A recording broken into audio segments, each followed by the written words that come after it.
आज आपण एक महत्त्वाचा प्रश्न समजून घेणार आहोत. लोकांना माहिती असूनही तंबाखू का खातात आणि तंबाखू न घेताही कॅन्सर कसा होऊ शकतो? सर्वप्रथम एक सत्य समजून घ्या.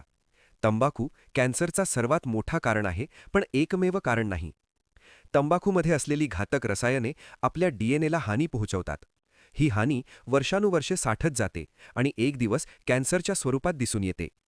मग लोक विचारतात, काही लोक तंबाखू खातात तरी त्यांना कॅन्सर होत नाही का? याचं कारण आहे, प्रत्येक व्यक्तीचं शरीर वेगळं असतं. कोणाची जनुकीय रचना मजबूत असते, कोणाची प्रतिकारशक्ती जास्त असते. पण याचा अर्थ असा नाही की तंबाखू सुरक्षित आहे.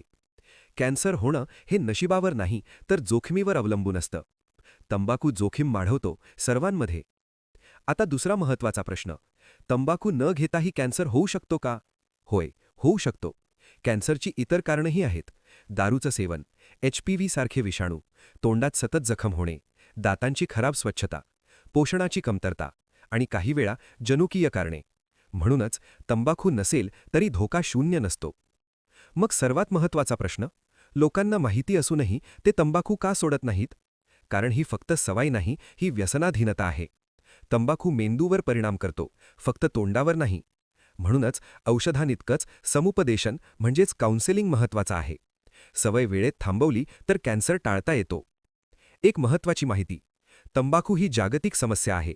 170 पेक्षा जास्त देशांमध्ये तंबाखूचा वापर होतो आणि साऊथ एशिया, विशेषतः भारत यामध्ये सर्वाधिक वापर आहे, पुरुष आणि स्त्रिया दोघांमध्ये.